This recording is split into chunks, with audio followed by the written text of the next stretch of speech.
So guys, जुलाई 11 को release हुई Superman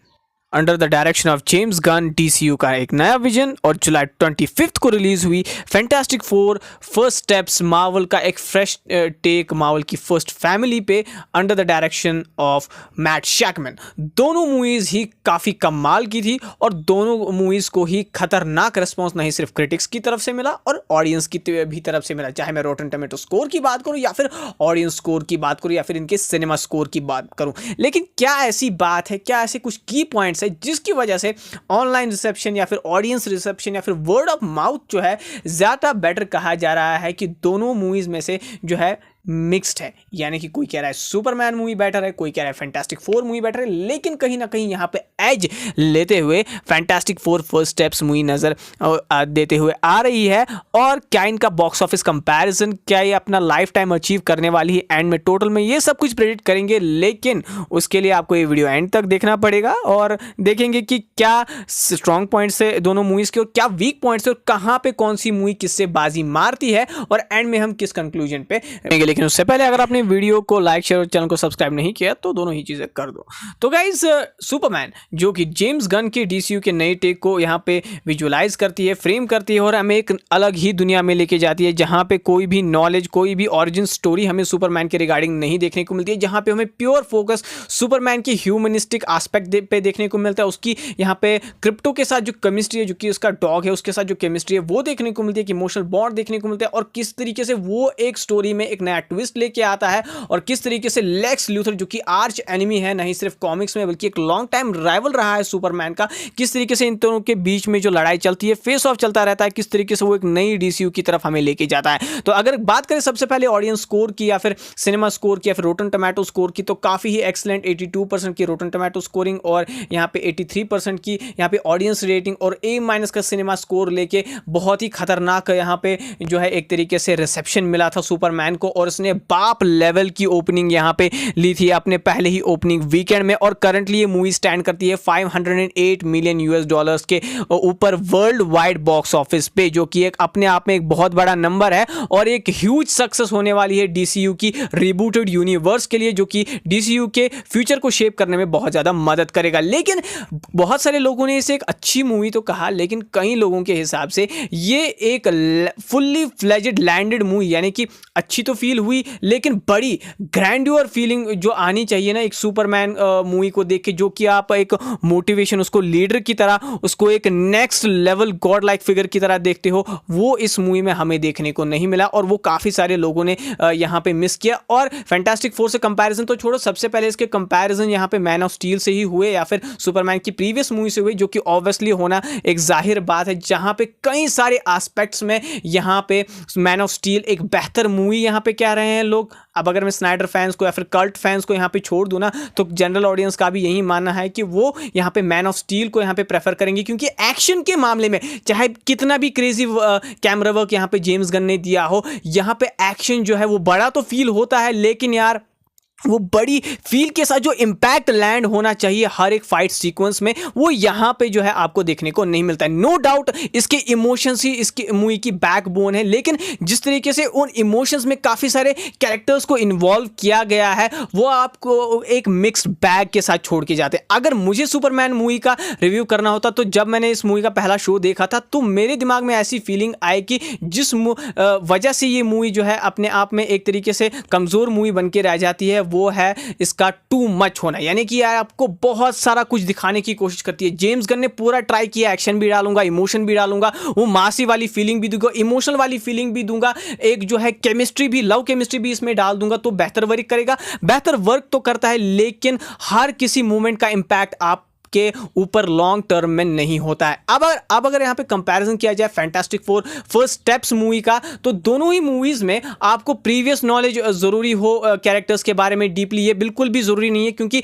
ऊपर से कैरेक्टर्स का डिस्क्रिप्शन दोनों ही मूवीज में आपको दिया गया है, तो इससे इसके रिगार्डिंग आपको कोई भी प्रीवियस मूवी मार्वल की देखे जाने के लिए जरूरत नहीं है यहाँ पे फैंटास्टिक फोर की के लिए, या फिर सुपरमैन के लिए भी वही चीज काफी होती है। लेकिन सुपरमैन में बहुत सारे ऐसे कैरेक्टर्स हैं जिनको आपको एब्जॉर्ब करने में या फिर जो है अपने माइंड में बिठाने में बहुत ज़्यादा टाइम एक साथ लग जाएगा अगर आप पहली बार या फिर दूसरी बार इस मूवी को देखने जाओगे, यानी कि आपको सांस लेने की भी फुर्सत नहीं मिलेगी, एक के बाद एक सीन ऐसे फटाक से चला जाएगा। डिस्पाइट कि सुपरमैन मूवी जो है यहाँ पे काफ़ी थोड़ा बहुत लॉन्गर रन टाइम शेयर करती है फैंटास्टिक फोर मूवी से। अब वहीं अगर मैं फैंटास्टिक फोर फर्स्ट स्टेप्स की बात करूं तो मार्वल का ये एक रीबूट था इस मार्वल की फैमिली को इंट्रोड्यूस, जो कि रेट्रो फ्यूचरिस्टिक यहाँ पे एरा को इंट्रोड्यूस करती है और काफ़ी सारे रिव्यूअर्स ने इसे बहुत ही अच्छी रेटिंग दी है। चाहे रोटन टोमेटोज़ की बात कर ले आप यहाँ पे, चाहे अगर आप यहाँ पे जो है वो ऑडियंस स्कोर की बात कर ले और सिनेमा स्कोर की बात कर ले, वो भी इसे बेटर ही मिला है, या फिर जो है सुपरमैन से काफ़ी ज़्यादा बेटर इसे रोटन टोमेटो और ऑडियंस स्कोर मिला है। अब यहाँ पे जिस चीज़ की सबसे ज़्यादा तारीफ की गई है वो यहाँ पे है कि मार्वल ने हैवी CGI पे रिलाई करने से ज़्यादा जो है प्रैक्टिकल आस्पेक्ट्स पे ध्यान दिया है। वो 1960s की वाइब को मैच करने के लिए उन्होंने प्रैक्टिकल सेट्स पे मिनिचराइज्ड सेट्स और प्रैक्टिकल यहाँ पे जो है एस्थेटिक्स को यूज किया है काफी सारे सीन्स को रिएक्ट करने के लिए। इनफैक्ट कि राल्फ एंसन जो कि यहाँ पे गैलेक्टस का रोल प्ले करते हैं, बाय गॉड जब आप उनका जो है स्क्रीन प्रेजेंस यहाँ पे IMAX में देखते हो ना स्पेशली, और जो रियल IMAX में कहूंगा लेजर IMAX में जब उसका आप एस्पेक्ट रेशो देखते हो आप देखते ही रह जाते हो, और वो फीलिंग कहीं ना कहीं वो ग्रैंड्योर वाली फीलिंग कहीं ना कहीं सुपरमैन मूवी में मिस रहती है काफी सारे सीन्स में। नो डाउट कि उनके एक्शन सीक्वेंस काफी हार्ड हिटिंग थे, लेकिन जो है मुझे लगता है कि वो गैलेक्टस का होना ही अपने आप में न्यूयॉर्क में होना ही एक ऐसी बड़ी बात है जो कि यहाँ पे सुपरमैन को पछाड़ देती है उस मामले में। अगर बात करें फैमिली डायनेमिक्स की तो जहाँ पे स्ट्रॉन्ग इमोशनल बॉन्ड दिखाया गया है सुपरमैन में डॉग और ह्यूमन के बीच में, जिसकी वजह से डॉग एडॉप्शन रेट्स भी बढ़े थे सुपरमैन के रिलीज होने के बाद, ठीक है, जो कि काफ़ी सारे मॉरल ऑब्लिगेशंस को भी एड्रेस करती है मूवी। काफ़ी ज़्यादा फास्ट पेस्ड हमें नज़र आती है। जैसे कि मैंने कहा ना कि सुपरमैन का रन टाइम बहुत ज़्यादा है फैंटास्टिक फोर से, डिस्पाइट दैट आपको फैंटास्टिक फोर मूवी में एक ठहराव फील होगा, एक ऐसा ठहराव फील होगा आपको लगेगा कि यार हमें हो सकता है कि 20 मिनट और चाहिए थे, ऐड होने चाहिए थे इसके रन टाइम में, लेकिन आपको जो कैरेक्टर्स के बीच में, चाहे वेनेसा कर्बी का सूजन स्टॉर्म का कैरेक्टर, उनका डायनेमिक अपने हस्बैंड के साथ हो, उनका डायनेमिक यहाँ पे जॉनी स्टॉर्म के साथ हो, या फिर जो है यहाँ पे थिंग के साथ हो, बेन के साथ हो, वो काफी ज्यादा निखर के आता है। और एक ऐसा इंटरवल सीक्वेंस जहां पे सिल्वर सर्फर इनको चेज करता है, वो सीन काफी सारे लोगों ने कहा है कि उसका स्केल किस तरीके से, लेकिन जिस टाइप से परफॉर्मेंस हर एक कैरेक्टर का है यहां पे, वो बहुत ही बेहतरीन तरीके से निकल के आता है। ऐसा नहीं महसूस होता है कि मैट शैकमैन ने काफी सारे कैरेक्टर्स को इंट्रोड्यूस करके छोड़ दिया है, काफी सारा कुछ वो हमें दिखाना चाहते हैं, बल्कि उन सारे कैरेक्टर्स को, जितने भी लिमिटेड कैरेक्टर्स हमें फैंटास्टिक फोर में देखने को मिलते हैं, वो बड़ी ठहराव के साथ ऑर्गेनिकली प्रोग्रेस करते हैं मूवी में। अगर आप वहीं यहां पे सुपरमैन मूवी लो, वहां पे काफी सारे ओवर द टॉप ऐसे मूवमेंट्स आपको फील होते हैं जहां पे उनकी लैंडिंग कहां जाके होती है वो काफी ज्यादा इनकंसिस्टेंट होती है। और वहीं पे कहीं ना कहीं मुझे लगता है कि फैंटास्टिक फोर मूवी थोड़ा सा एज लेके आती है, क्योंकि उसमें एक ठहराव है, एक थोड़ा सा कंपोजर आपको उस मूवी में देखने को मिलता है जो कि सुपरमैन मूवी मिस करती है। अगर मैं यहाँ पे दोनों मूवीज के विलन्स की बात करूँ ना, तो दोनों मूवीज के विलन्स ही काफी ज्यादा फॉर्मेडेबल नजर आता है। लेक्स ल्यूथर का निकोलस होल्ट ने जिस तरीके से इस कैरेक्टर को पोर्ट्रे किया था ना, मुझे लगता है ऑल टाइम बेस्ट परफॉर्मेंस उन्होंने अपने करियर की दी है, और वो यहाँ पे लेक्स ल्यूथर को एस्टैब्लिश करते हैं फ्यूचर DCU के प्रोजेक्ट्स के लिए भी, लेकिन उनकी भी एंडिंग जो है क्लीशे तरीके से यहाँ पे उनको एंड करता हुआ दिखाया गया है। और सेम गोज फॉर रैल्फ एंसन, उनका जो ऑरा फील होता है, जो उनका ड्रेडेडनेस फील आनी चाहिए, वो बिल्कुल आपको बड़े स्क्रीन पे फील होती है जब वो न्यूयॉर्क की सिटी के थ्रू, या फिर जब फैंटास्टिक फोर उनके शिप के अंदर जाते हैं, किस तरीके से वो ड्रेडेडनेस, वो फियरफुलनेस, वो हॉरर फील होता है, वो डेफिनेटली आपको एंगेज करता है। और सिल्वर सर्फर की भी प्रेजेंस आपको बहुत ही अच्छी तरीके से, और दोनों ही स्टूडियोज ने ट्राई किया है कि वो अपने दोनों प्राइम विलन्स को एक ही मूवी में वेस्ट ना करे। रैल्फ एंसन के गैलेक्टस की एंडिंग ऐसी दिखाई गई है कि वो फ्यूचर में पॉसिबिलिटी रखते हैं कि वापस आएंगे, और ऐसे वापस आएंगे कि वो MCU के नेक्स्ट सागा के बिग बैड बन सकते हैं। और वहीं लेक्स ल्यूथर भी कुछ ना कुछ ऐसा कांड करेंगे जिसकी वजह से DCU के सारे सुपर हीरोज को एक साथ आके जो है फेस ऑफ करना पड़ेगा उन जैसे एक खतरनाक और साइकोलॉजिकली ट्रॉमेटिक विलन को। तो दोनों ने ही अपने विलन्स की एंडिंग्स के साथ काफी ज्यादा सेफ खेला है, जो कि आपको कहीं ज्यादा सेटिस्फैक्शन नहीं देगा, क्योंकि आधा अधूरा चीज जब रहता है तो थोड़ा बहुत लोअर ही फील होता है। लेकिन काफ़ी सारे लोगों को ये लगता है कि विलन के मामले में थोड़ा बहुत लेक्स ल्यूथर बेटर परफॉर्म कर गए रैल्फ एंसन से, क्योंकि रैल्फ एंसन की गैलेक्टस का स्क्रीन टाइम कम तो है नो डाउट, लेकिन उनकी जो परफॉर्मेंस होती है और जो सू स्टॉर्म के साथ उनका जो फेस ऑफ एंडिंग में होता है वो काफ़ी ज़्यादा बेटर लैंड करता है। और जो काफ़ी सारे लोग MCU चिल्लाते रहते थे कि यहाँ पे अननेसेसरली फीमेल्स को एक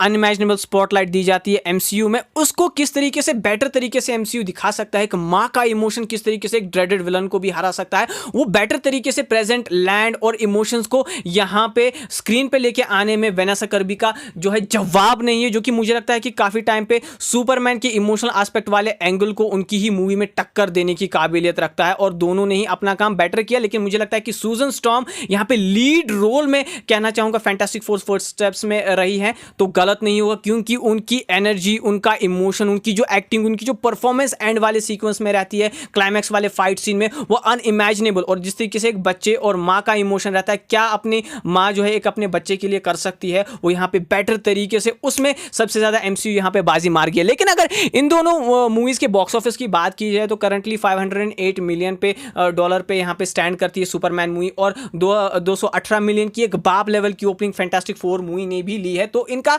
ऑब्वियसली मुझे लगता है कि लगभग सेम ही बॉक्स ऑफिस पुल होने वाला है, जहाँ मुझे लगता है कि सबसे ज़्यादा आईमैक्स स्क्रीन्स कहीं ना कहीं फैंटास्टिक फोर के पास है, क्योंकि ऑफकोर्स ये सुपरमैन के बाद आई है, तो दोनों ही मूवी अपना जो रन है कहीं ना कहीं 750 से 800 मिलियन के बीच में रन करेगी। हाँ, कुछ माइनर मिलियन डॉलर्स का फर्क हो सकता है। अब अगर यहाँ पे एमसीयू की ये मूवी जो है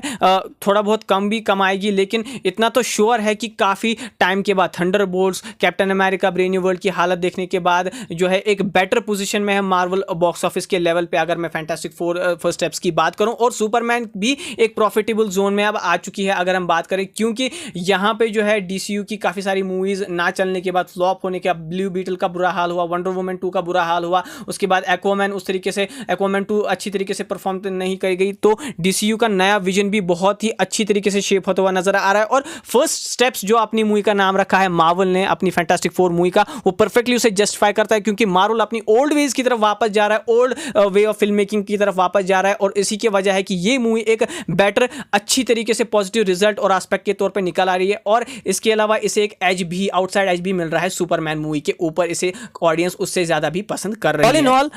सुपरमैन का ह्यूमन एस्पेक्ट के लेवल से एक सुपरमैन का नया टेक बहुत ही बेहतरीन तरीके से डीसीयू ने प्रेजेंट किया, जेम्स गन ने प्रेजेंट किया अपनी उस डीसीयू की रिबूटेड सुपरमैन मूवी में। लेकिन यहाँ पे बहुत कुछ करने की कोशिश की गई है, इतना सारा कुछ एक्शन, इतना सारा क्योस दिखाने का कोशिश किया है, जहाँ पे फैंस को सांस लेने की भी फुर्सत नहीं है। ऑफकोर्स जो रील्स में होता रहता है ना कि 15 सेकंड में आपको बहुत कुछ दिख जाता है, वैसा ही यहाँ पे इस मूवी के साथ भी हुआ है। लेकिन फैंटास्टिक फोर मूवी में आपको एक ठहराव, एक कंपोजर कैरेक्टर्स के साथ देखने को मिलता है, जो कि उसके इमोशनल बिल्डअप को, थ्रिल को, और हर एक सीन को जो कि सीजीआई या फिर वीएफएक्स से माउंट किया गया है, उसको भी एक इंपैक्टफुल सीन बनाता है, और जिसकी लैंडिंग सुपरमैन से कहीं ज्यादा बेटर आपके साथ काफी देर तक रहती है। लेकिन दोनों मूवीज ही अपने आप में एक बहुत ही बड़ी रेकनिंग है, नहीं सिर्फ बॉक्स ऑफिस के एस्पेक्ट में, बल्कि ऑडियंस स्कोर भी इन्हें अच्छा मिला, क्रिटिक स्कोर भी इन्हें अच्छा मिला है, और ये बॉक्स ऑफिस पे बहुत ही कमाल का परफॉर्म भी कर रही है। आपको कौन सी मूवी इन दोनों में से पसंद आई, मुझे कमेंट सेक्शन में आपको जरूर बताइएगा। अगर आपको ये वीडियो पसंद आया तो इस वीडियो को लाइक, शेयर, चैनल को सब्सक्राइब करें। मैं मिलता हूं आपसे अगले वीडियो में। टिल देन टेक केयर, से बी मार्वलस।